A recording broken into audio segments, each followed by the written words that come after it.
मुझे याद नहीं पड़ता कोई एक दिन ऐसा गुजरा हो जिसमें अम्मी अब्बू याद ना आए। जिसके पास हैं फिर क्यों नहीं उनकी खिदमत करते। ये चले जाएंगे तो फिर मिलने के लिए कब्रिस्तान जाना पड़ेगा, फिर कब्र पर जाकर उनसे बातें करनी पड़ेंगी, लेकिन जवाब नहीं आएगा। तुम्हारे पास एक रहमत का साहिबान है। अब तो साइंस भी ये कहती है 5-6 साल का बच्चा और 60 साल का बूढ़ा ये बराबर होता है।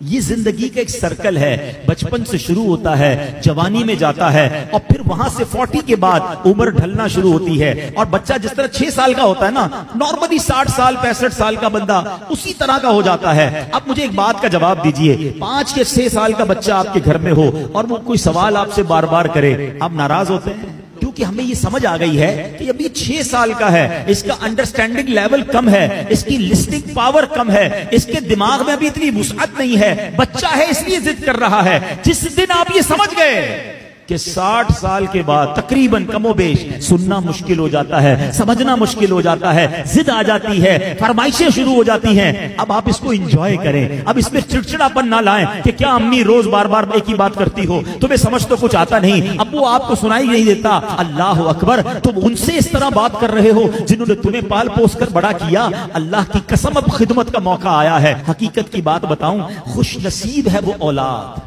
जिसको माँ बाप बुढ़ापे में मिले।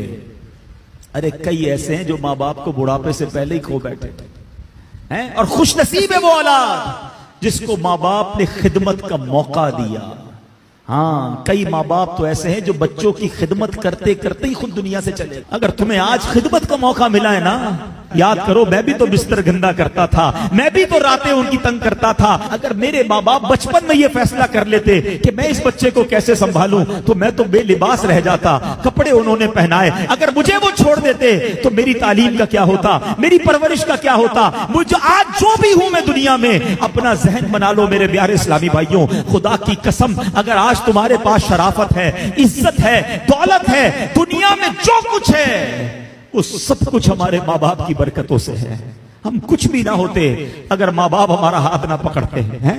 और आज बूढ़े माँ बाप बोझ लगते हैं, आज उनकी बीमारी बुरी लगती है। आज माँ बाप को बच्चा कह रहा है मैं रात को दवाई नहीं दिलाता, सुबह ले जाऊंगा। इसी बच्चे को आधी रात को इसका दोस्त फोन करे, यार मेरी मोटरसाइकिल खराब हो गई है, परेशान हो गया हूं। अरे तेरे लिए जान हाजिर, अभी आता हूं।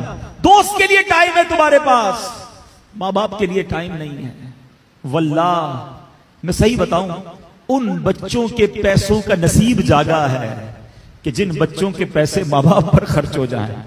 हैं लोग, बच्चे ये भी कह रहे होते माँ बाप को कि ये मेरे हैं, मैं आपको क्यों दूं, मैंने कमाए, तुफ है। ये कोई बातें करने वाली बाप से, जिस बाप ने अपने पेट काट काट कर हमें खिलाया, अपनी ख्वाहिशें मार मार कर। हो सकता है कभी बचपन में किसी खिलौने की दुकान से हम गुजरे हों और हमने कहा अबू ये खिलौना लेना है, बाप के जेब में पैसे थोड़े हों, बाप ने अपने लिए कुछ खरीदने का सोचा हो, मगर सोचा होगा कोई बात नहीं, जूते नहीं लेता, कोई बात नहीं, आज ये वाला खाना नहीं खाता, बच्चा रो रहा है उसको खिलौना दिला दूं। उन्होंने हमारी ख्वाहिशें पूरी की और आज बच्चा ये कह रहा है कि ये पैसे मेरे। यकीन करो तुम्हारे पैसों का नसीब जागा है अगर किसी तरह तुम्हारे माँ बाप पर तुम्हारे पैसे खर्च हो जाए। इससे अच्छा मेरे पैसों का इससे अच्छा मसरफ क्या है कि ये पैसा माँ बाप की खिदमत में खर्च हो जाए। लेकिन आज जो वाकयात सुनने को मिल रहे हैं, दिल दहल जाता है। हमने उलमा की किताबों में पढ़ा है कि बेटा वालिद के साथ ऐसा बिहेव करे, इस तरह जिंदगी गुजारे जैसा आका के सामने गुलाम होता है। मगर आज सुनने को जो बातें मिल रही है ना कि बूढ़ा बाप बेटे के आगे गुलाम बना हुआ है। वो औलाद कैसी है, जबान लटक नहीं जाती जो माँ बाप से ऐसे बात करे।